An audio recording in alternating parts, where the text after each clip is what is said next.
had a thing in your house where you're walking around going, I wonder what that's worth? The Dan Yorke State of Mind program is brought to you in part by Lookout Rhode Island and Takeo Comfort Solutions. I got to tell you, I'm in an exercise with my wife right now as we are empty nesting 3/4 out of the year. We're actually thinking about downsizing down the line. And you take a look at your home sometimes and you go, oh my God, where did all this stuff come from? Well, you know what, I'm not a hoarder that needs a psychiatrist, but my wife thinks I am. So she'll say, well, let's just get rid of that. I can't get rid of that. Well, what, sentimental reasons? Yeah. Well, it could be worth value. It could be worth, this isn't worth anything. I couldn't sell this on the Cumberland yard sale for $20. Well, maybe you could. And you go through that at home? Well, maybe we'll have a little bit of a conversation tonight that will help you with that. We're going to throw away the issues of the day. You don't mind if we avoid Donald Trump and Hillary Clinton for tonight, do you? Although maybe my guests will want to chime in on that as well. Welcome in to my State of Mind. This is a conversation about auctions, antiques, some cool stuff coming up for Comic-Con a little bit later on. Another thing I don't understand, I've done 2 shows on it and I still don't know what Comic-Con is. So the whole thing is just nuts. Here's a look at my guests in action tonight. This isn't tonight, they're here tonight, but this is an auction, which I find fascinating. I find the concept of auctions to be fascinating, not only for the way people attend them and compete with each other to buy cool things, but the people who conduct them. And so Kevin and Travis are here. Your business since what? You've been in this business for 1992 in Rhode Island. And you just joined the company, correct? Yep, that's correct, but I've been involved with antiques my entire life. And you know toys. I do, yeah, that's where it all started. You're the toy guy. Yep, that's what I like, everything made of plastic. All right. Did you come from Hasbro? No, Hasbro's my favorite company though. Do they want you? No, I wish. I could. I have a lot of great ideas for Hasbro, but that can be for another day. Well, maybe we'll launch that tonight. Welcome to the program, guys. Nice to see you. Thanks for having us here. There's some fascinating conversation here, but since Jess put up that video of a real live auction, I find that to be, in general, just a fascinating process. It is fun. It's different. You know, you can price something, that's one thing, but to see the action of people getting excited and bidding and getting really into what they're buying, that's the whole cool part about auctions. That's what makes them exciting and interesting. People like stuff. They love it. Always have. Like stuff. Not just valuable stuff like antique stuff where you say, oh my gosh, this is a family heirloom. My goodness, be careful whether it could be worth $3 million. But people just like stuff. Started in the Victorian times. 2's better than 1. 3's better than 2. More the better. And if you That's changing a little. And if you name it, people collect it. Anything is collectible. Whatever it is. We always tell people that if you have things in your home, even if you wrote a note to the pizza man yesterday, don't throw it away. Let me take a look at it first. The world has totally changed. You know today. what? Now I got to figure out, do I advise my wife for this conversation? Because unless I tell her, she's not watching the show anyway. You're bad for me. Probably. Because I can't throw stuff away. Well, I mean, listen, it's not like I got 12 cats in the house. I don't have any cats in the house. And believe me, the house is neat. But I have a hard time. like stuff. I don't like to accumulate stuff.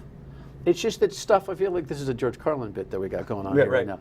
But the stuff that comes to me in my life is hard to get rid of. I don't go out shopping for stuff. I find the yard sale thing to be fascinatingly weird. So that's not my thing. But, you know, like this, like your brochure. Here's a wonderful brochure. Do we have a shot of this, or do we have a shot on the B-rolls? But this is your estate's auction. You got a big auction coming up. September 17th. Next week. Next weekend. There you go. There's the information on it.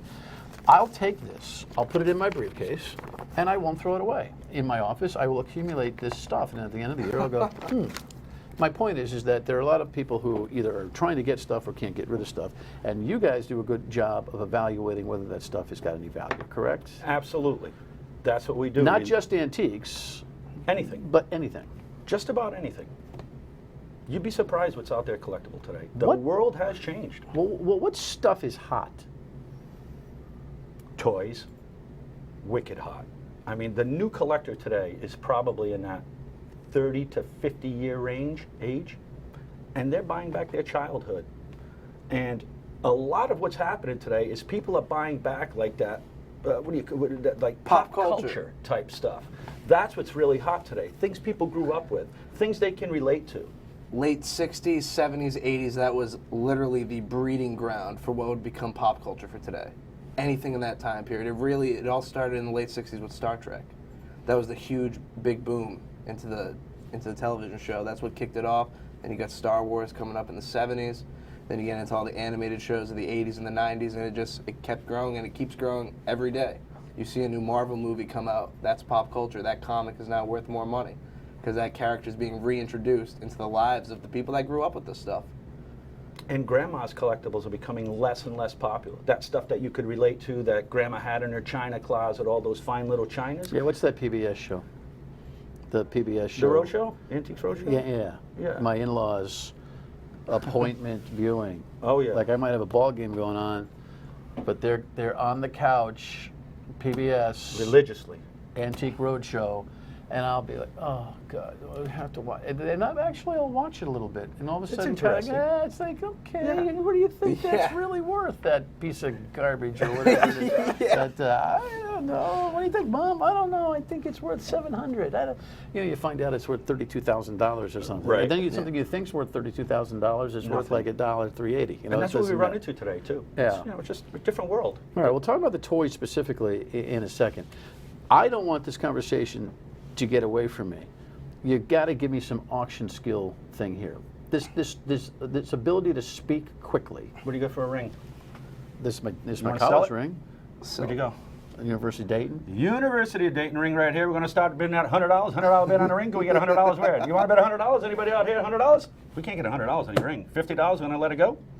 $50 bid, $50, 75. We got 75 out there right there. How about $100 now? 75, $100. Nobody else. Going to sell it right to you. $75. How's that? Good or not? It was really good.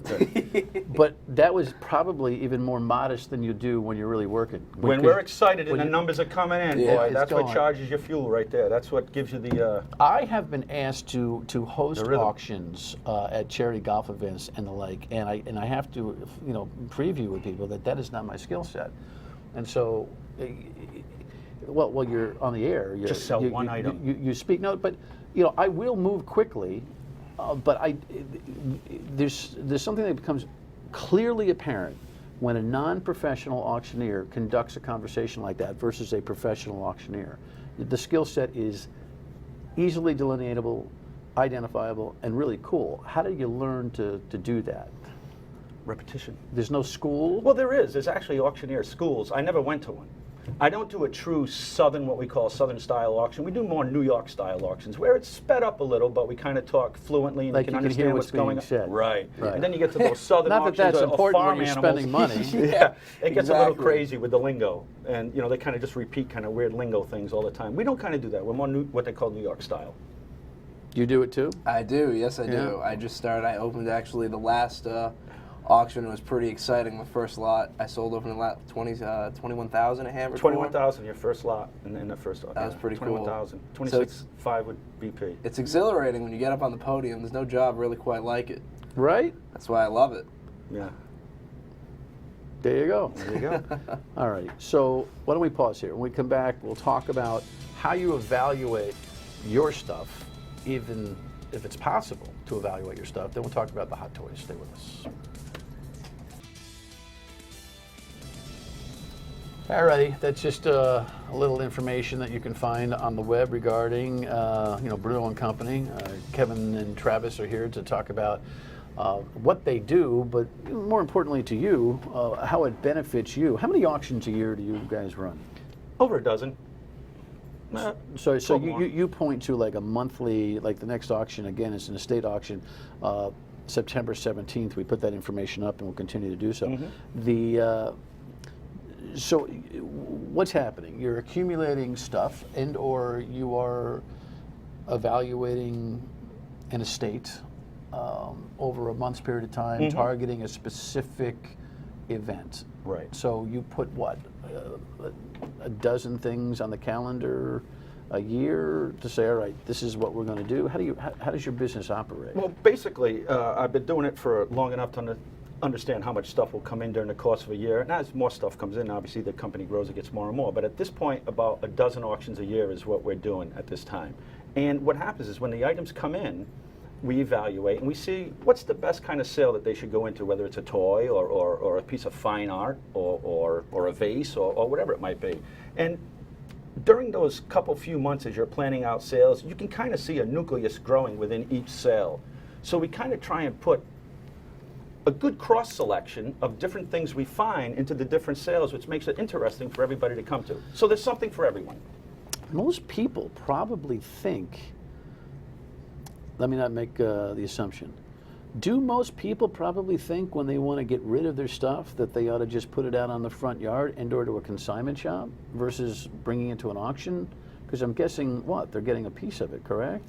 Yeah, but Or are you buying it, or are you sharing the value of the auction? How does kind that of work? both. We buy from estates all the time. We'll buy the whole entire contents, one piece. People walk in with one thing, we buy them, or they can consign them for a percentage. And Yeah. depending on the value of the item will depend on the type of percentage we charge, which can be anywhere from like 0% to 40%, we'll say.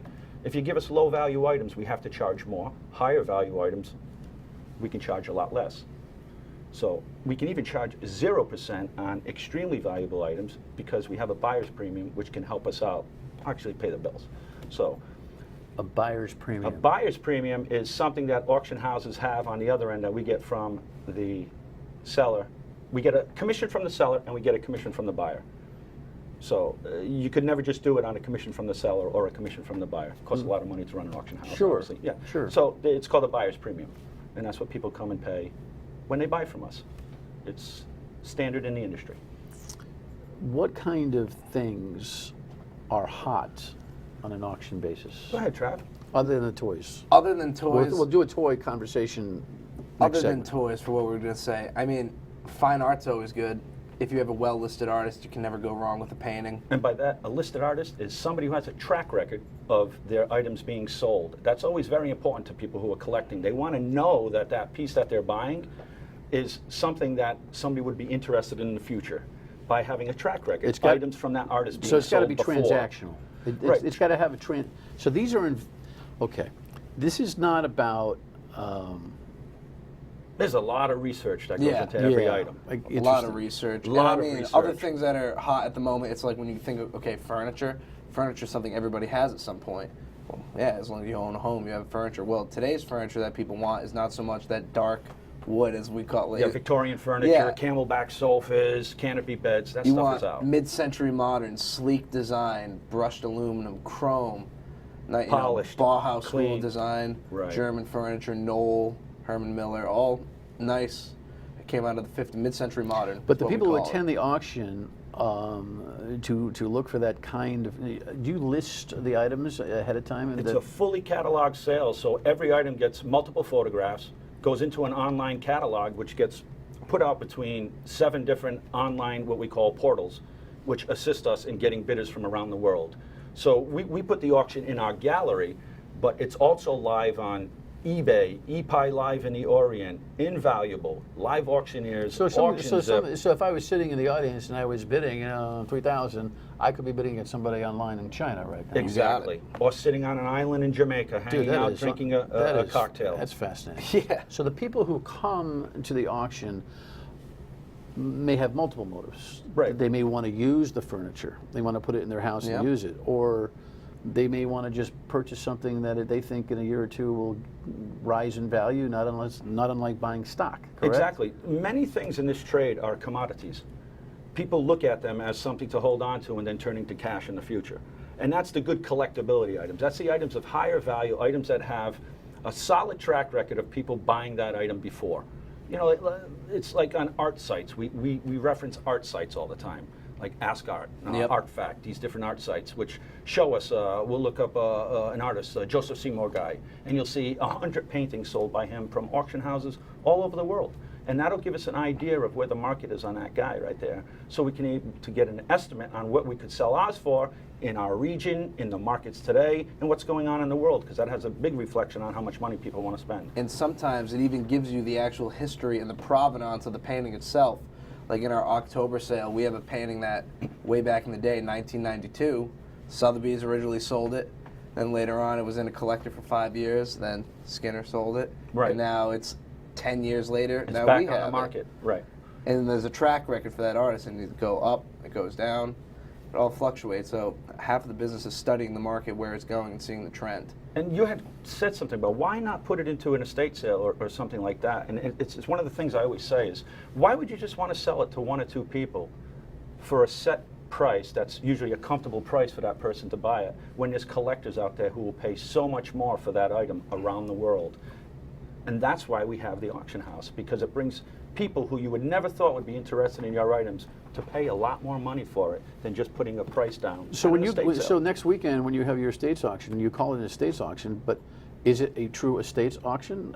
Is this you went in and bought, you know, everything from an address, Main Street, Exactly. blah blah? All these are from all different houses from around Rhode Island. But you're asking the question, why would you put stuff into an estate sale? There's a difference between an estate sale and an estate auction. Right. Yes. Estate So sale, you you're price it. maximizing everything in the estate by auctioning it off to the world, as opposed to finding one or two buyers that will buy your entire estate Right, on a here one in fell Rhode swoop Island. basis. Exactly. Because you're setting a price. When you have an estate sale, if anything, the price doesn't go up. The price can only go down, someone negotiating with you. An auction, it's whoever it goes to for the highest bidder. So if it's an item of significant quality and interest, odds are it's going to go above expectations. So when you define something as an estates auction, you're accumulating stuff Fine arts, from multiple estates? multiples. Okay. And we do single estate auctions. I have one coming up that we'll probably be doing maybe December, January, of the entire contents of one gentleman's home in Barrington, which is an amazing estate. All artwork collected from the 1960s and 70s, and sculpture and bronzes and all different things like that. So we'll do single collections too, which is wonderful. When somebody puts their entire collection out there and you can bill it as an entire collection from somebody, that even creates more of a buzz for your things. It's The average homeowner does or does not qualify to get stuff into your auction. does. If they have quality merch that If. meets the Yeah. guidelines for what kind of You goes into come to our the house sale. and take a look? House calls, yep. You do? And we also take in photos. If you just want to send us a photo, right through our website or through my cell phone, people can send me photos of things So, that are so you're around them. making judgment calls all the time as to what you want to get involved with in terms of what ends up in an auction. Correct. Non-stop. Right. So most likely we're not looking at graduated yard sales here. We are talking about a home that has obvious valuable items, indoor collections. Correct. You know, my brother-in-law, for instance, has a baseball card collection that is probably taking up twice the size of the studio. Mm-hmm. Not that the studio is that big, Wow. but now think about a basement double this size, full Right. of baseball cards. Right. Probably something you'd be interested in. Probably, and that's something that we go through every one of them. Yeah. There isn't a stone unturned when we look at them. Speaking about savings and collecting, and Yep. what an idiot I am, right? Or, you know, my mother, God rest her soul, when she finally said, let's get rid of all this stuff, right? Back when I was probably, When you were moving out? 9, 10, 11, Oh, and one of the really? many moves, we, you know, Danny, you going to keep these baseball cards? Oh, I don't know, boom, rather than hold on to them, because they were really hot for a long period of Oh, time. yes. Are they Yeah. still? Yeah. Not so The much. major ones, anything that's in any genre, if it's really good and at the top 25% of what you would consider, Yeah. higher end, that stuff is always good merchandise, always good property. The middle of the road is what fluctuates quite a bit. Got it. So if you have baseball cards that were kind of common, that stuff has fallen off the wayside because of the internet. It's just Right. supply and demand. The internet has brought everything to light. The internet's changed everything. It's changed everything. We're talking about toys when we come back. Stay with us.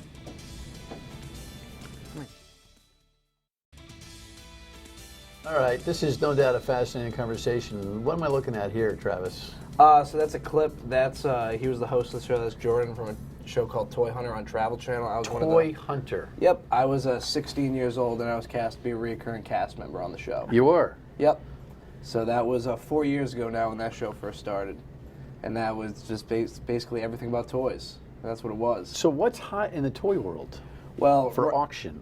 right now, it's like items that were already hot are now quadrupled. It's absolutely ridiculous. The market is peaking at a exhilarating rate. Things are getting progressively more valuable every day. Literally. Literally. Like we found out with the Star Wars market. So with the resurgence of Star Wars, you have that whole base collector community that's already been in existence since the late 80s. Really, that's when Star Wars really started to pick up a secondary market value.